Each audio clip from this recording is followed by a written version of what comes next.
능력 주신 자 안에서 누리는 자족과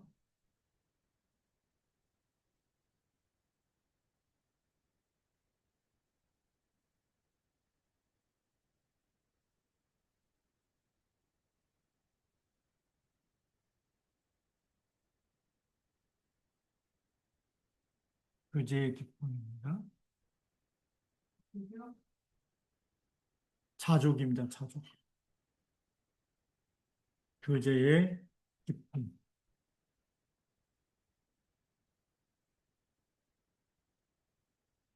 오늘 말씀은 빌립보서 4장 10절부터 마지막 23절까지 빌립보서 4장 10절부터 23절까지. 제목이 좀 깁니다. 아, 우리 잘 알듯이 사도 바울은 빌립보 로마 감옥이죠. 로마 감옥에서 빌립보 교회 성도들에게 편지를 쓰는 이런 지금 상황입니다. 그래서 그들의 후원과 사랑의 깊은 감사를 또 표현하고 있고요. 단순한 감사만이 아니라 자족의 비밀, 풍부에 처할 줄도 알고 또 궁핍에 처할 줄도 알고 근데 어떤 것도 문제되지 않는다는 것은 바로 그리스도 안에 있기 때문이다라는 겁니다. 복음 안에서의 또 교제 그리고 하나님의 공급하심에 대한 신앙 고백을 우리에게 알려주고 있고요. 그래서 오늘 우리 이 말씀을 통해서 어떤 상황에서도 흔들리지 않는 믿음, 또 성도 간의 아름다운 교제, 또 하나님의 신실하신 공급, 이런 부분도 우리가 누려야 되겠죠. 그래서 우리가 아,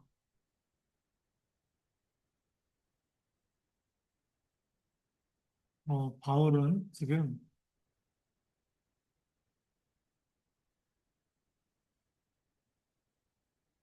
바울 사도가 지금 감옥 안에서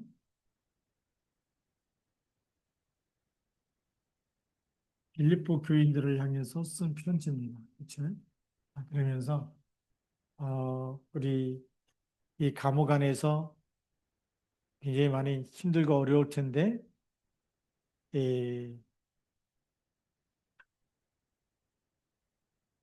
빌립보서 4장 13절 감옥 안에 있는 게 아니라 능력 주시는 자 안에 있다.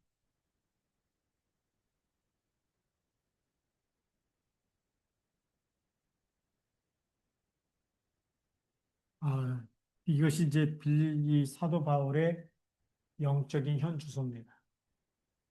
우리 영혼이 에, 어디 있느냐가 참 중요하잖아요. 우리 생각과 마음이 어디 있느냐가 중요하듯이 몸은 감옥에 있지만 그러나 그의 영혼은 항상 능력 주신 그리스도 안에 항상 이걸 우리는 쉬운 말로 하면 항상 믿음 안에 있었다.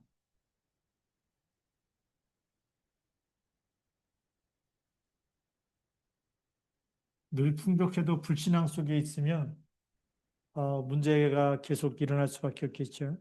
근데 그 안에 있었고요. 그 안에 있었기 때문에 하나님이 모든 것을 책임지시는 하나님의 공급하시는 거죠.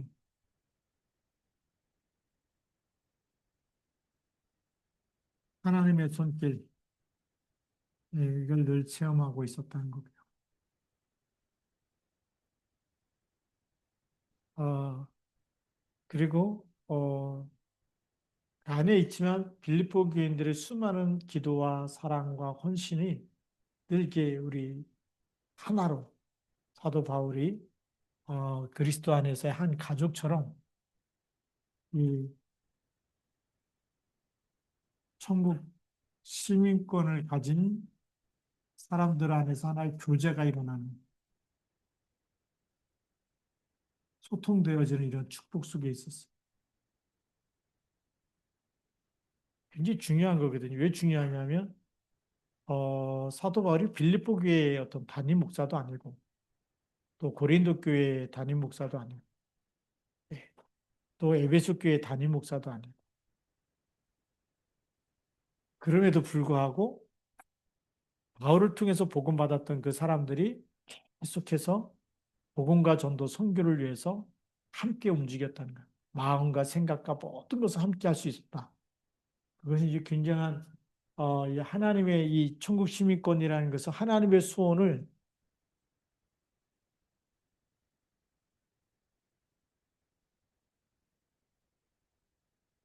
지금 말하면 사도 바울과 함께 공유했다는 겁니다.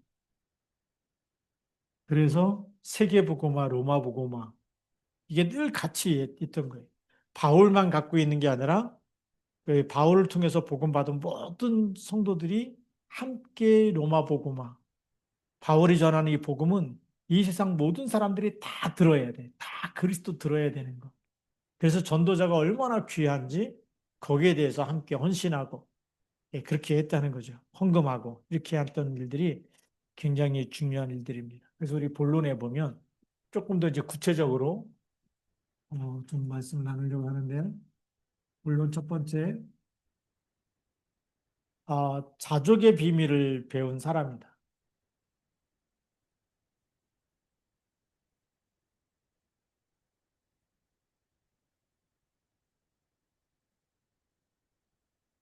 이 자족의 비밀이 어떤 비밀이냐?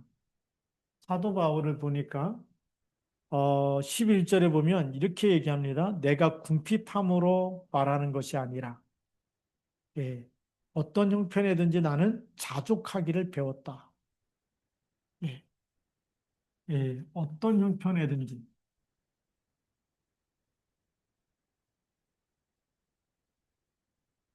어떤 형편이든지 자족하는 것을 배웠다는 거죠.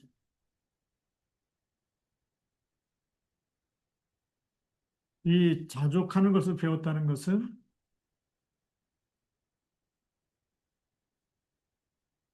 문제가 문제되지 않았다는 것. 그치? 우리가 너무 없으면 돈 없어서 못해요. 이런 말이 쉽게 나오잖아요. 선교요? 돈 없어서 못해. 뭐 하자 그러면 돈 없어서 못해. 이렇게 늘 없어서 못한다는 말이 나올 텐데 이 자족하는 걸 배웠다는 것은 하나님이 함께 하시는 그래서 우리 오늘 성경 말씀에 보면 뭐라고 되어 있냐면 12절에 나는 비천에 처할 줄도 알고 그랬어요. 비천에 처할 줄도 알고 또 궁핍에 처할 줄도 알고 예. 이것이 없다는 것이 아니라 이것이 사도 바울은 이것이 찾아왔다는 얘기. 비천함과 궁핍함과 가난함과 그렇죠. 이런 부분들의 이 속에 이런 비천함과 궁핍함 이런 문제 속에도 있었다. 예. 그리고 또 뭐가 있었냐면 이제 풍부에 처할 줄도 알아 그랬습니다.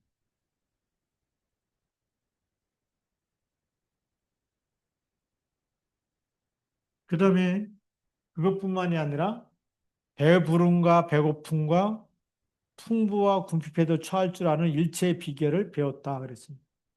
배부름,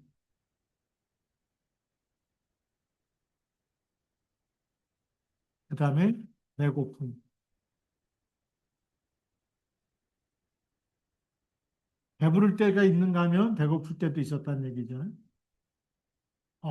이런 이제 어떤 형편이든지 이런 이제 형편, 비천과 궁핍과 풍부와 배고픔과 배고픔 이런 것이 다 찾아와도 여기에서 어느 곳에 빠지지 않고 그 문제 속에 있지 않고 또 배부르다고 해서 그 만족 속에 있지 아니하고 자족하는 걸 배웠다는 거예요. 스스로 그걸 배웠는데 이 자족의 비밀이 어디서 오는 거냐?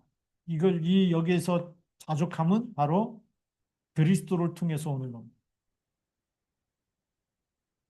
그래서 빌립보서 4장 13절에 내게 능력 주신 자 안에서 내가 모든 것을 할 수 있느니라.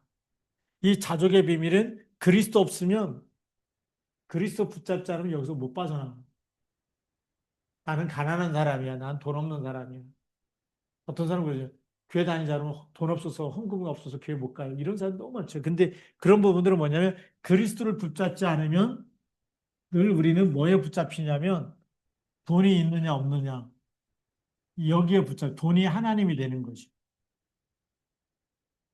돈이 하나님이 돼갖고 돈이 있으면 풍부하고 막 응답이 왔다 그러고 돈 없으면 하나님 응답을 안 주셨다 그러고 우리가 이 돈이 하나님이면 이것이 기준이 돼 갖고 세상은 이 기준 속에 살지만 사도 바울은 그리스도가 기준이라는 거예요.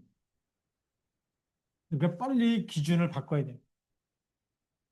그리스도는 지금도 하늘과 땅의 모든 권세 가진 분이고 그리스도는 보좌의 축복을 우리에게 주시는 분이고 그래서 사도 바울은 이 그리스도 안에 있는 이 자족함을 뭐라고 표현하냐면 골로새서 2장 2절 3절에 뭐라고 기록되어 있죠? 그 안에는 지혜와 지식과 모든 보화가 감추어져 있다.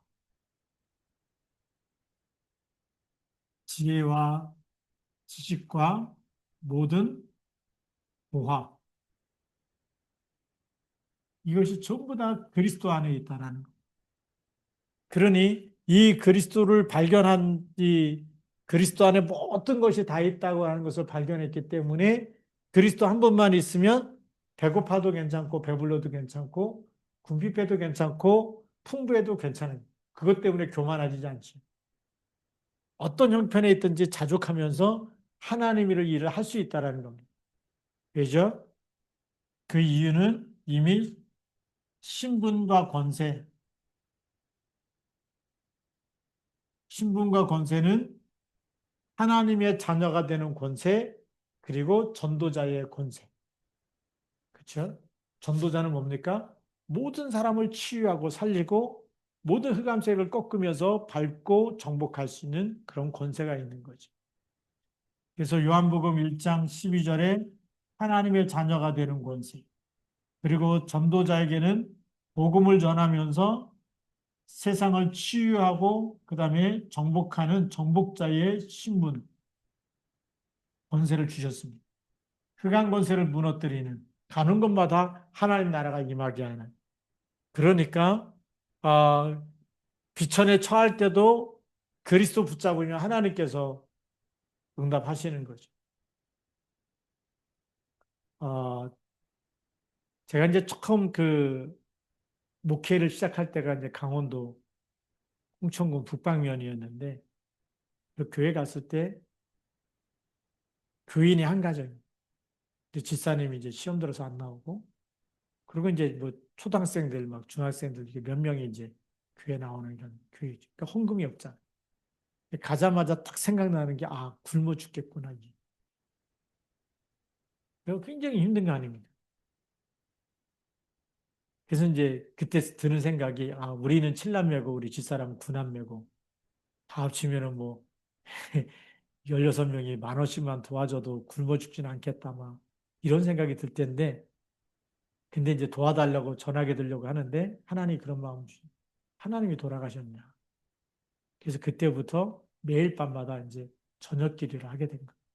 계속 기도하면서 사람에게 도와달라고 하지 않는데 하나님께서 응답하신 그걸 이제 좀 많이 체험했죠. 우리가 진짜 기도 시작하면 그리스도 이름으로 기도하면 하나님의 자녀는 하나님께서 돌보시고 책임지신 줄 믿습니다. 그래서 예수님께서도 무엇을 먹을까, 무엇을 마실까, 무엇을 입을까 이거 구하지 마라. 이거는 전부 이방인이 구하는 것이고 하늘 아버지께서 너에게 있어야 될 줄 아신다. 너희는 먼저 그의 나라와 그의 일을 구해라. 그리하면 이 모든 것을 너희에게 더하시리라. 자족의 비밀입니다. 어떤 형편이든지 자족의 비밀은 어디서 찾아요? 그리스도 안에서 찾아야 된다. 그리스도를 누리면 우리가 비천과 궁핍과 풍부와 배고픔과 배부름 모든 것이 그리스도 안에서 문제되지 않는다. 왜냐하면 우리를 자녀 삼으신 하나님께서 우리를 돌보시기 때문에. 그래서 환경이 아니라 하나님과의 관계에서 오는 영적인 힘을 얻어버리고 영적인 만족감이 있으면 문제는 문제되지 않는다.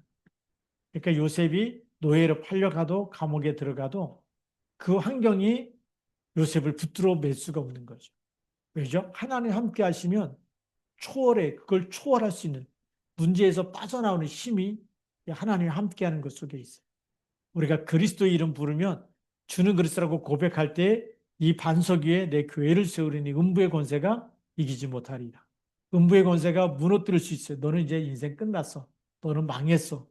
너는 너 그 가난에서 그 질병에서 너는 죽을 때까지 못 빠져나온다. 이럴 텐데 그리스도 붙잡으면 그것과 상관없이 우리는 세계복음화에 쓰임 받을 줄 믿습니다. 예. 그 자족함, 그 그리스도 안에 있는 이 그리스도의 능력은 사망의 권세를 깨뜨린 능력이잖아요. 그렇죠?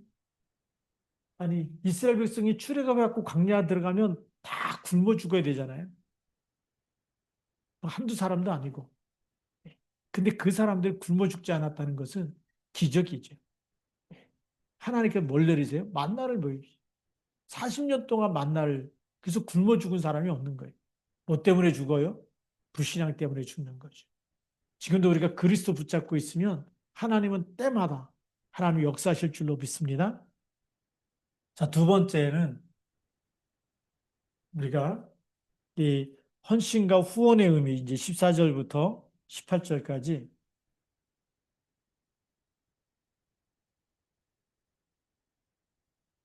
이 빌립보 교회가 헌신과 후원을 통해서 그래서 14절에 보면 그러나 너희가 내 괴로움에 함께 참여하였으니 잘하였도다. 네, 함께 참여했다. 이 사도 바울의 육신은 육은 지금 감옥에 있지 않습니까? 그래서 이 감옥에 함께 참여했다는 겁니다.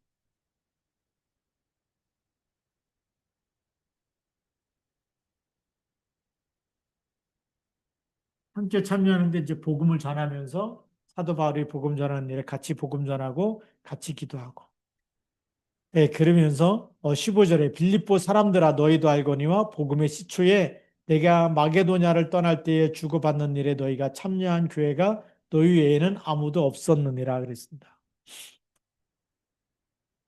전도자를 위해서 후원했던 교회죠. 전도자를 위해서 후원했다. 후원했다는 얘기는 이제 선교에 참여했다. 선교에 동참했던 얘기. 복음 전하는 게 얼마나 중요한지 이 복음의 가치를 발견했다는 얘기.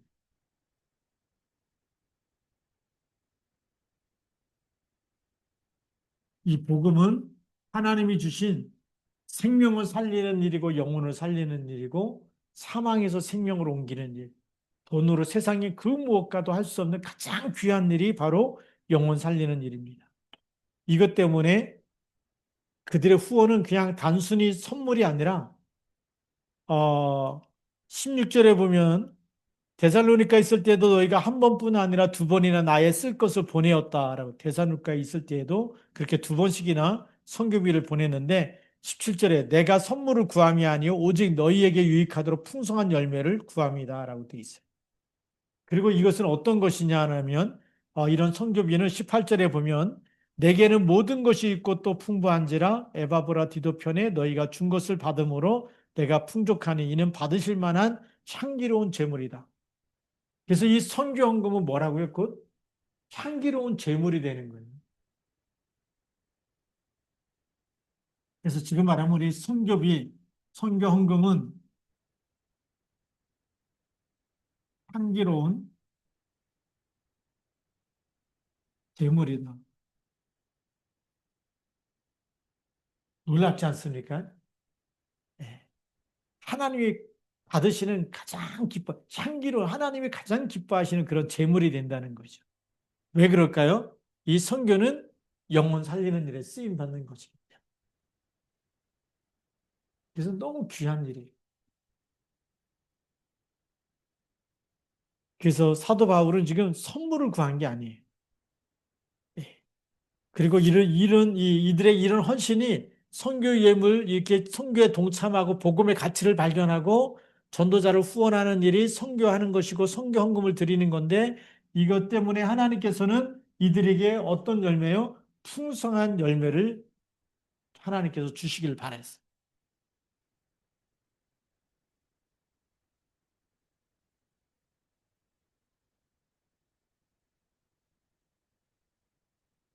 그래서 우리가 이 전도와 선교에 헌신하는 모든 것은 하늘나라에서도 물론 상이 있어요. 이 소자에게 냉수 한 그릇을 준 것도 영원히 상을 잃지 아니한다. 하늘나라에 상급이 있다라고 얘기했는데 상이 있다라고 얘기했는데 예수님께서 말씀하신 거죠. 마태복음 10장 42절에. 근데 사도 바울도 풍성한 열매를 맺도록 그렇게 기도했다. 그래서 전도와 선교는 풍성한 열매를 이 땅에서도 우리가 100배로 축복받을 수 있고 100년의 축복을 받을 수 있는 그러한 이 물질을 심는 것인 줄 믿습니다. 그렇잖아요. 우리가 봄에 씨를 뿌리고 심어야 가을에 추수할 수 있듯이 바로 우리가 이 땅에서도 잘 되는 것도 하늘나라에 심어야 되는 거예요. 그래서 하늘나라에서도 열매를 맺지만 이 땅에서도 풍성한 열매를 맺을 수 있는 것. 그게 뭡니까? 복음을 위해서, 선교를 위해서 예물을 드리는 거예요. 예, 향기로운 제물이 되도록. 예, 그래서 이 굉장히 중요한 사도 바울이 이런 이 성도의 후원과 복음사에게 동력이고 하나님께 드리는 예배고 이 하나님께 드리는 향기로운 제물이 되고 이 부분을 너무나 중요하게 해요. 바울이 육신적으로 너네가 나의 쓸 걸 도왔기 때문에 내가 곱다 잘 쓴다 뭐 고맙다 이렇게 하는 그 수준이 아니라 내가 하는 일이 아니고 하나님의 일에 이 물질이 쓰여지는 것이기 때문에 하나님께 드리는 예물이 되고 하나님께서 또 풍성하게 열매를 거두게 하실 것이다. 그래서 우리 헌신과 후원은 다 누구에게 하는 거죠? 하나님께. 이게 중요한 거예요. 우리는 보통 그 선교사님에게 드린다, 뭐 또 우리 목사님에게 드린다, 뭐 이렇게 할 수 있는데 그게 아니고 그것은 향기로운 제물이기 때문에 하나님께 드리는 것인 줄 믿습니다. 네. 우리가 잘못하면은 그렇잖아요. 이제 선교해놓고 또 우리가 내가 잘못했나 막 이렇게 막 또 후회하고 막 이럴 수가 있거든요. 절대 이 헌금에 대해서 후회함이 없어요. 왜요? 하나님께 드리는 거기 때문에. 자, 그리고 이제 우리 세 번째로는 예, 하나님의 공급과 영광입니다.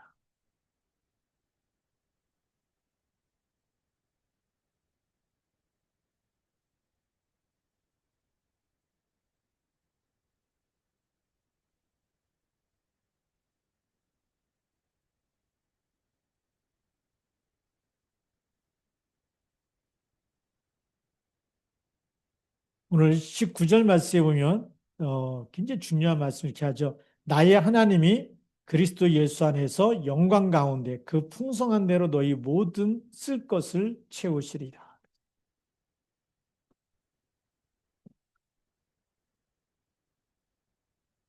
나의 하나님이 그다음에 그리스도 예수 안에서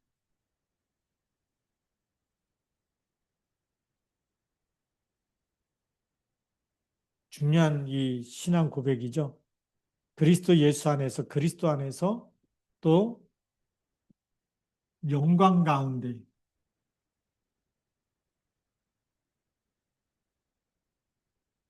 하나님의 영광 가운데입니다. 이 보좌의 축복이죠. 그 보좌에 계신 그 그리스도 예수께서 그 영광 가운데서 너희 모든 쓸 것,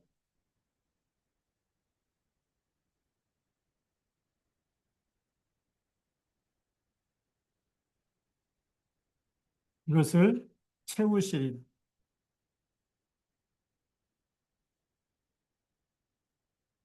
이것이 헌금을 통해서 주시는 헌금이 바로 이 하늘나라 보좌에 우리가 씨앗을 심는 거다라고 이렇게 말씀을 드린다면 그 열매가 나의 하나님이 예수 그리스도 안에서 영광 가운데서 너희 모든 쓸 것을 채우시는. 그래서 우리의 축복은 어디서부터 와요? 하나님께로부터 오는 겁니다. 하늘 보좌에서부터 오는 겁니다. 그래서 이것이 이제 우리가 말하자면 우리가 헌금 생활인데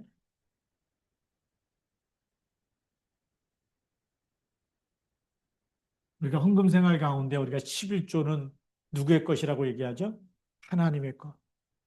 그러니까 하나님의 것을 띄어먹지 말라고 말라기 선지자가 계속 얘기하는 거예요. 우리가 언제 하나님 것을 도둑질 11조가 하나님의 거다. 그래서요. 모든 성도 우리가 세례받은 모든 세례교인의 의무가 뭐냐? 11조입니다. 집사부터가 11조가 아니라 예수 그리스도를 믿고 세례받은 모든 사람의 의무는 11조예요. 11조는 누구에게 하는 거라고? 누구 거라고요? 11조는 하나님의 것.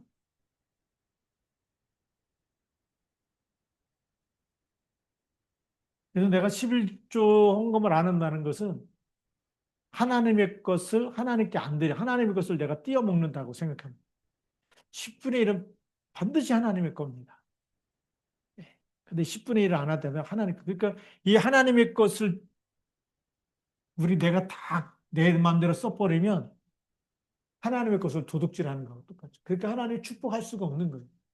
그래서 다른 거는 다 하나님을 시험하지 말라 그러는데 11조만큼은 하나님이 시험하라고 성경에 써 있어요.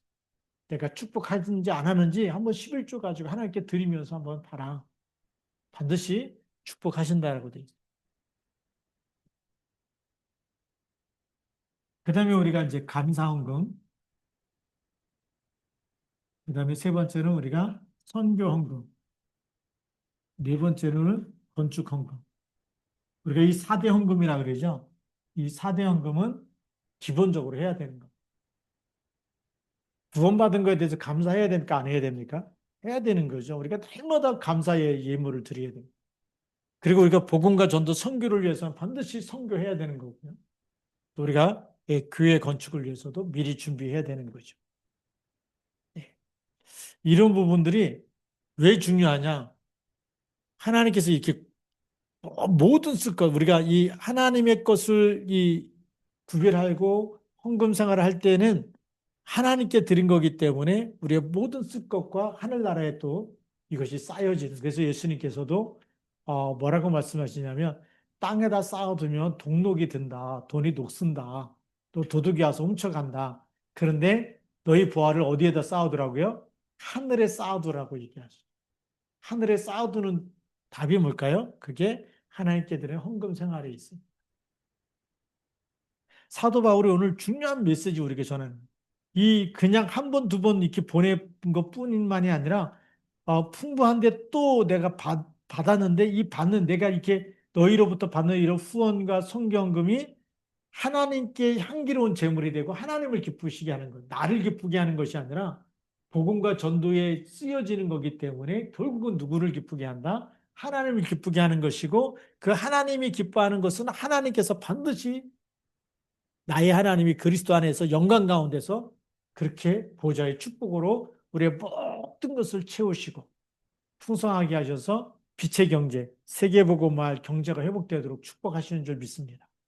그러니까 우리가 이 물질적인 축복은 헌금 생활을 못하면 이 물질의 축복이 올까요, 안 올까요?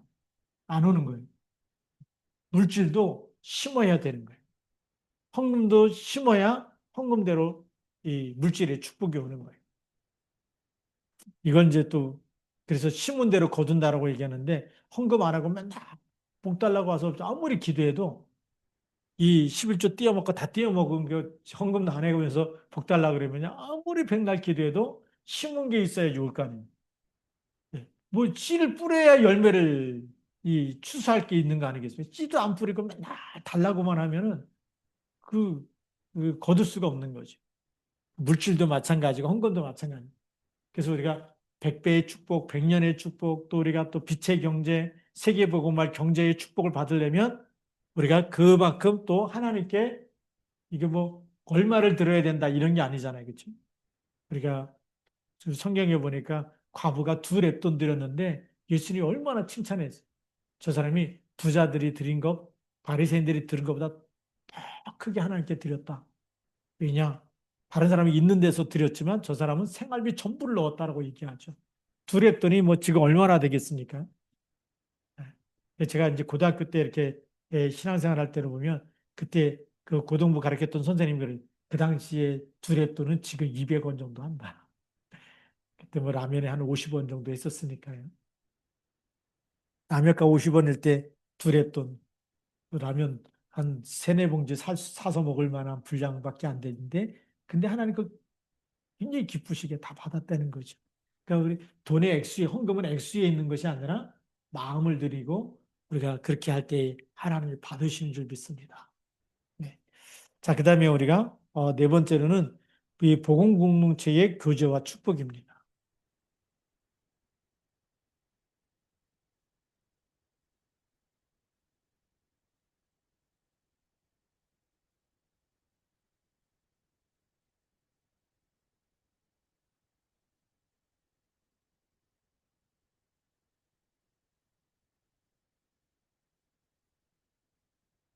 우리는 복음 공동체이기 때문에 마지막 인사에서 어, 사도 바울은 무슨 얘기를 하냐면요.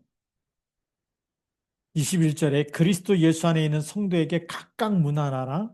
나와 함께 있는 형제들이 너희에게 문안하고 그랬습니다. 그러니까 그리스도 안에 있는 형제,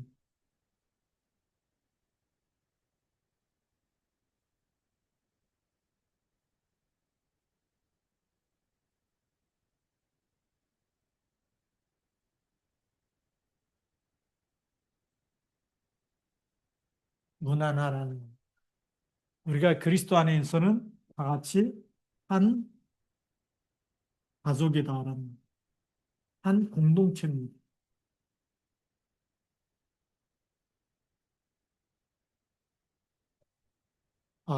제가 이제 그 성지순례 갔을 때 그 이스라엘의 그 키부츠 농장 이렇게 공동체죠. 이 가면은 가서 이렇게 한번 같이 식사한 적이 있었는데 아, 이 사람들이 얼마만큼 이렇게 공동체가 잘 되어 있냐면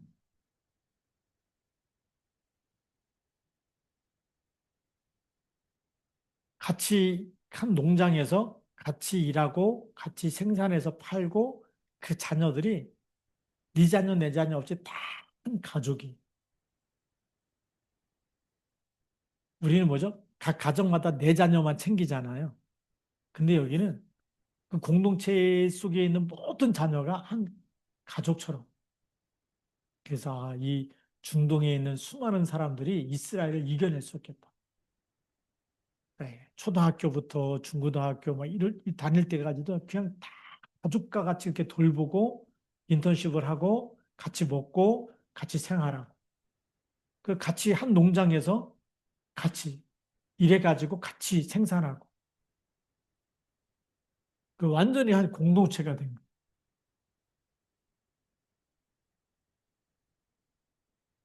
근데 우리는 뭐냐면 교회도 한 공동체가 안 될 때가 많아요. 남의 자녀고 뭐 권사님 자녀, 뭐 장로님 자녀, 자녀는 이 하나처럼 돌봐줘야 되는데 그게 안 되죠. 여기는요 다 식사 같이 하고 그래서 그때 이 이스라엘 가서 이 공동체 한번 보면서 이렇게 하나가 돼 있으면 누구도 이 공동체를 깰 수가 없는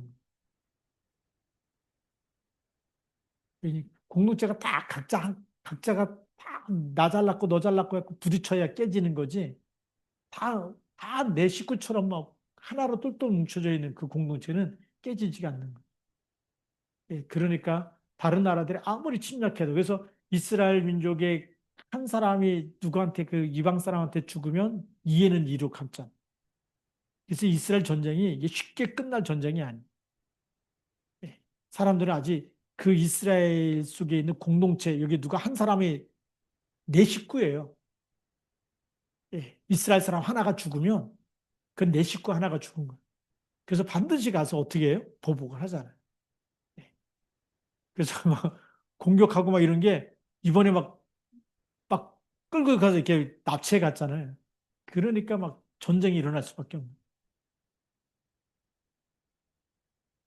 그래서 이제 우리 그 그리스도 안에서 그 형제에게 문하나라고 얘기할 때 그냥 한 가족처럼 사도 바울이 이렇게 아, 우리 복음 안에서 그리스도의 피로 하나님의 자녀가 된 것.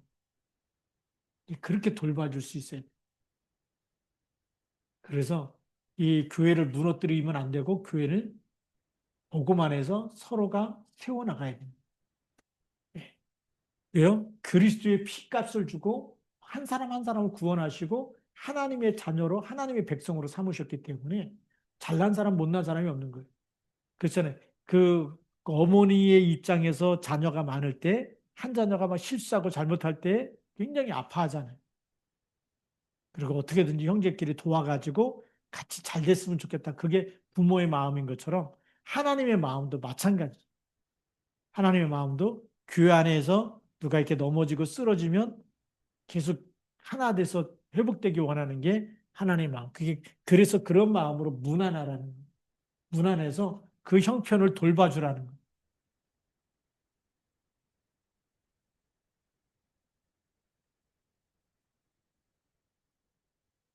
돌봐주고 위로해주고 감싸주고 그렇게 해주라는 것입니다. 그러면서 굉장히 중요한 말씀이 또 하나 있는데 오늘 22절에 보면 모든 성도들이 너에게 문안하되 특히 가해사의 집 사람들 중 몇이다. 특히 그랬습니다.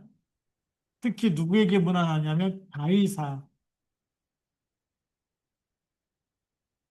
가해사가 누굽니까? 로마 황제예요. 그 로마 황제 집에 있는 사람들. 그럼 복음이 어디까지 들어갔다는 거죠? 가해사의 집, 로마 황제의 그 집안에까지 믿는 사람들이 들어갔는데 그 사람들 특히 문안해줘. 문안하라는 얘기 뭐죠? 기도해주고 돌봐주라는 겁니다.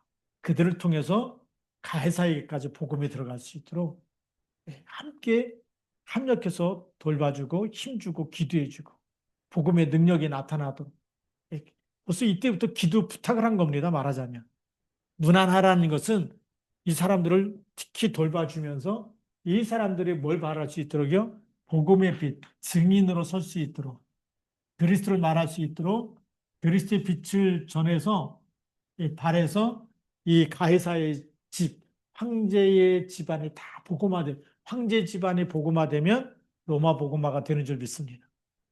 벌써 빌립보에서 이렇게 벌써부터 가해사의 집 몇 사람들이 복음 받아가지고 그들도 우리 형제가 됐는데 서로 돌봐주고 문안하고 연락하고 관계 맺고 함께 기도해 주면서 복음이 계속 확산될 수 있도록 그렇게 기도해 주라는 겁니다. 그래서 복음은 모든 장벽을 넘어서 하나님의 가족이 되는 거예요.